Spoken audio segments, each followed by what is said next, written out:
नमस्कार दोस्तों। भारत के इतिहास में प्रॉपर्टी को लेकर सबसे लंबा चलने वाला केस ये राम मंदिर का ही केस है। 30 नवंबर 1858 को सबसे पहली एफआईआर दर्ज की गई थी और जैसा कि हम सभी जानते हैं कि 9 नवंबर 2019 को सुप्रीम कोर्ट ने इसका फैसला राम मंदिर के पक्ष में दिया और विवादित स्थल पर राम मंदिर के निर्माण का आदेश दिया।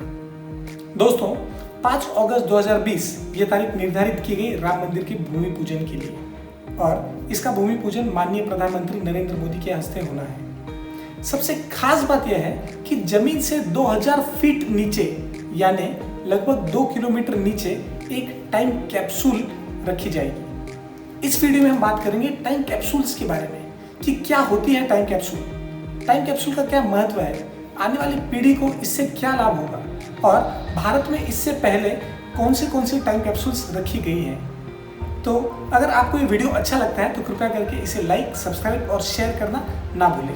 क्या होता है टाइम कैप्सूल्स?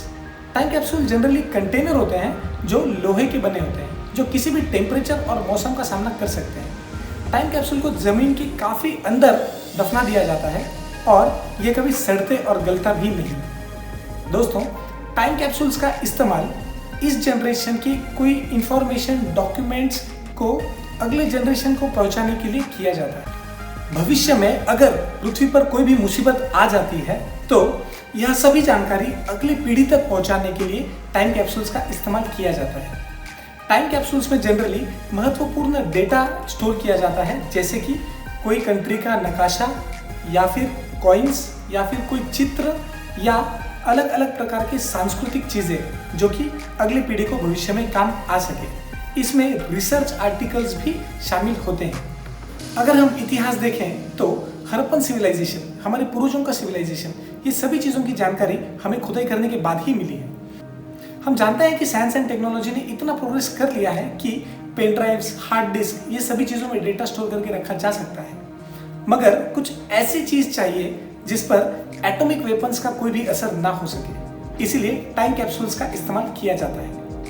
वर्ल्ड वॉर 2 के दौरान जब हिटलर टाइम बम बना रहा था तब यूनाइटेड स्टेट्स ऑफ अमेरिका को लगा कि अब यूएसए का खात्मा हो जाएगा और उन्होंने अपने पूरे देश का इतिहास, इमेजेस, साइंटिफिक पेपर्स और उनके देश का नक्शा और कॉइन्स, ये सभी चीज़ एक टाइम कैप्सूल में रखकर उसे ज़मीन से 50 फुट नीचे दफना दिया था और उन्होंने ये डिसीजन लिया कि अगर यूएसए का खात्मा नहीं भी होता है फिर भी इसे नहीं निकाला जाएगा और साल 6947 तक ये टाइम कैप्सूल जमीन के अंदर ही रहेगी। इसे यूएसए के ऑग्नेटर कॉलेज में आज भी दफनाया हुआ है और यहाँ पर नोट लिखा गया है कि साल 6947 में ही यहाँ पर खुदाई की जाए। क्या भारत में कभी टाइम कैप्सूल्स का इस्तेमाल हुआ है? जी हाँ, 1973 में जब इंदिरा गांधी देश की प्रधानमंत्री थी तब 15 अगस्त 1973 को उन्होंने दिल्ली के लाल किले में 125 किलो की टाइम कैप्सूल ये नीचे दफनाई थी, जिसमें 10,000 शब्दों का एक आर्टिकल, इंडिया के मैप, इंडिया के कॉइन्स और हमारे डिफेंस के टैंक्स के कुछ फोटोज और महात्मा गांधी, नेहरू जी की कुछ इमेजेस और इसी के साथ साथ इंडियन कॉन्स्टिट्यूशन की एक माइक्रोफिल्म ये उस टाइम कैप्सूल में रखी गई थी। इस टाइम कैप्सूल को खास करके दिल्ली रिसर्च फिजिक्स लैब ने बनाया था। दोस्तों, इसी के 4 साल बाद 1977 में इस कैप्सूल को 8 दिसंबर को निकाल लिया गया था, अगली सरकार ने यह कहते हुए कि इसमें दी गई जानकारी गलत है। दोस्तों, 30 जनवरी 1973 को भारत के बिरला हाउस में भी एक टाइम कैप्सूल दफनाई गई है जिसे 1000 साल बाद निकाला जाना है। यूनाइटेड स्टेट्स ऑफ अमेरिका में 1957 में एक प्लायमाउथ विल्विडन कार मॉडल को ही टाइम कैप्सूल के तौर पे दफना दिया गया था, जिसे 50 साल बाद 2007 में निकाला जाना था और 2007 में उसे निकाला भी गया।